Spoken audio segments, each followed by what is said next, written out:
Hunger Games, The Ballad of Songbirds and Snakes came out a while ago, and fans of the series as well as regular cinema goers have been coming to see it.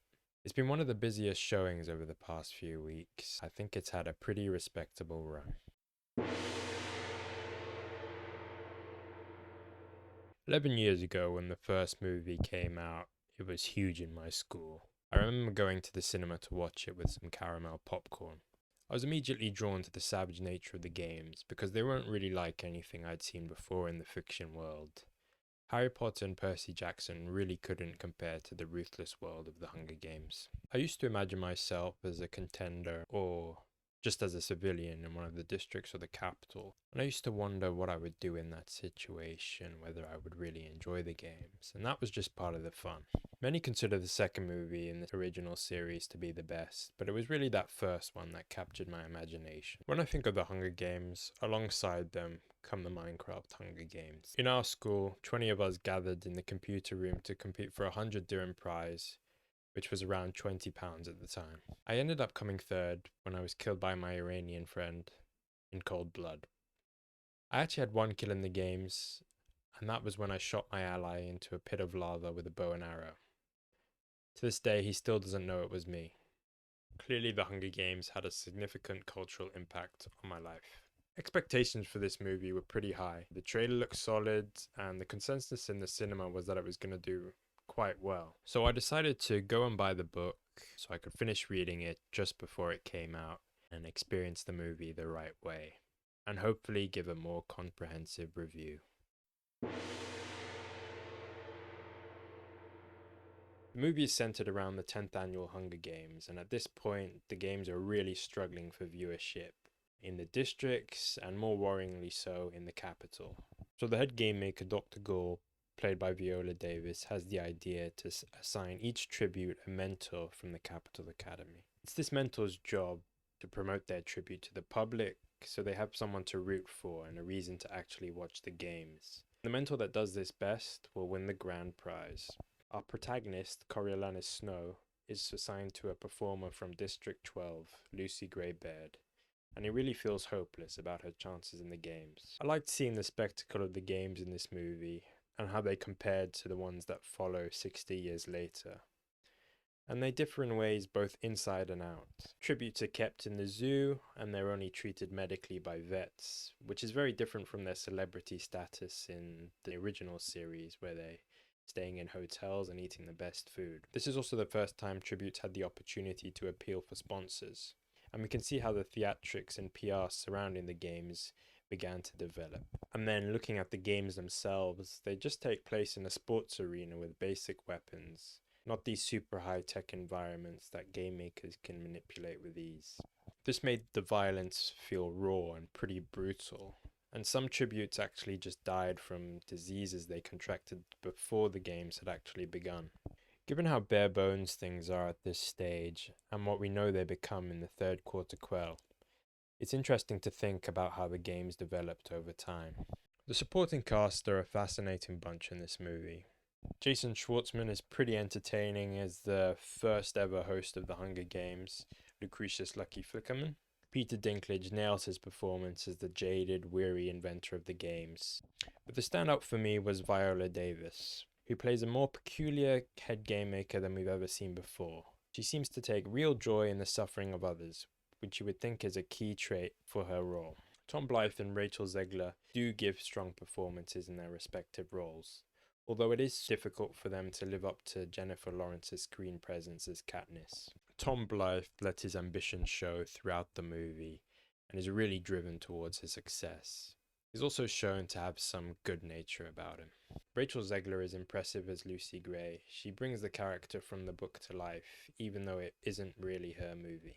She does do a lot of singing in the movie, and while I was doing screen checks, I did find these scenes quite difficult to watch, but that's maybe just because they were taken out of context. Because it's one thing to read about someone singing and another to actually see them singing on the screen. Speaking of music, it was good to hear the classic themes from the original series interwoven into this movie's score. It gave it a nice little kick of nostalgia. Where the movie stumbles, though, is in its third act, which is divisive not only in the movie, but in the book as well.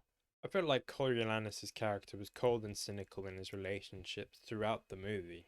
So when the things that happen in the third act do come to pass, they don't really have the impact that I felt they should. I'm going to investigate this a bit more in this next section here.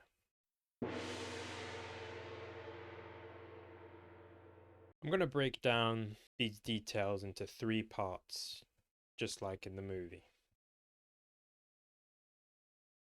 When I was reading the book, I became immediately hooked once Arachne Crane's throat was slit at the zoo. I wasn't expecting any violence outside of the games, and the way the book described it was pretty graphic. If the movie was rated 15, we could have expected to see a lot more gore, not only here but in the games as well. Another shocking incident occurs the next day when Coriolanus and Clemencia hand in their proposal to Dr. Gall. Clemencia tries to take all the credit for the work on the project and ends up getting bitten by a little snake. And this seems like fair punishment for her being a snaky nerd. In the book, things go a bit differently, with Clemencia and Coriolanus sharing credit till the very end. But Dr. Gall still wants to test them here. And then when the snake bites Clemencia, you're left wondering, how could she be so heartless? How could she be so cruel? In this way, the events that occur are more shocking. The movie is pretty faithful to its source material, and these were key moments I picked up on in the first part of the story that keep the audience engaged and the movie moving forwards at a good pace. And I feel like they're a good representation of Dr. Gall's theory of inherent evil and just the horrors in the world of Panem. The games are exciting, and there's a great set piece with a mobile camera just after the countdown. And we get to follow Lucy Gray and Jessup as they go and hide down in the tunnels. This is something that's almost entirely missing from the book, because we only really get to see Coriolanus' perspective, and Lucy Gray doesn't feature for much of the games. But for the sake of the movie, it feels necessary to add this action. We also get to see Lucy Gray dealing with the guilt of killing other innocent tributes who weren't necessarily going to pose her much of a threat later on in the games. Another addition we don't really see in the book is hearing what the tributes are saying to each other while they're in the arena. And Coral at the end saying, "I can't have killed them all for nothing." That really adds to the weight of the moment. And then the finale was far more dramatic in the movie, with the rainbow snakes enveloping Lucy Gray as she's singing. In the book, though, Reaper and Lucy Gray are the last 2 tributes standing, and Reaper dies a slow death from a mixture of rabies and rat poison. A quick note on rabies: it's a horrible disease because it's a death sentence if you don't notice it on time and get vaccinated. In my lifetime, I've had 3 preemptive rabies vaccinations because I fear horrific death. Overall, I was really pleased with how they adapted these archival games onto the big screen. Another point that I thought might be a bit gimmicky, both while watching the movie and reading the book, was when Coriolanus enters the games to rescue Sejanus. But it turns out to be an intense sequence and has an important lesson for Coriolanus, that perhaps we are all savages when rule of law goes out the window. Coriolanus is an interesting character. He's image-focused and prideful, and he cares a lot about how he appears in the public eye. This makes up part of his ambition, because he wants people to see him as a future leader or potential president. He grows deeply envious over others' wealth, as well as anyone else's admiration for Lucy Gray and her performances.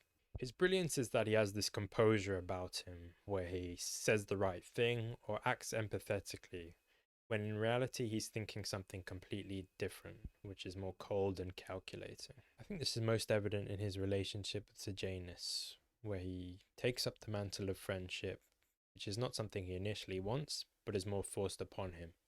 And he continues to manipulate him while looking down his district background. These traits and decisions make it seem reasonable that, in the end, Coriolanus could leave everyone and everything behind in the pursuit of power. In the book, we learn of these traits by living inside his brain and following his internal monologue. But that's something that's difficult to recreate in a movie.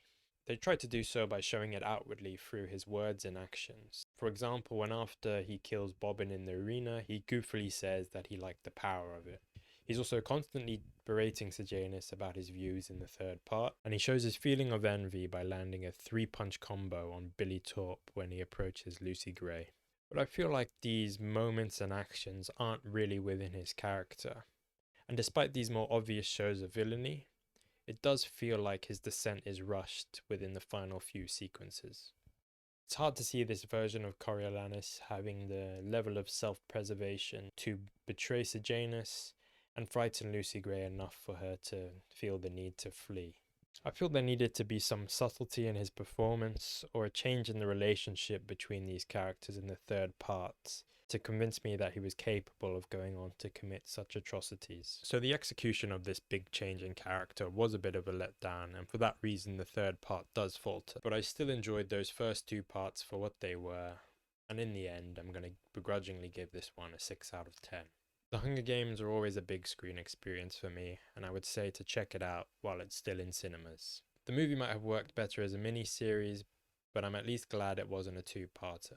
The quote of the film is, "Snow lands on top."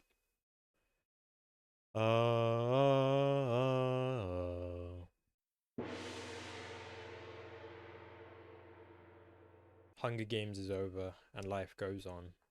Gojira is next. So until next time.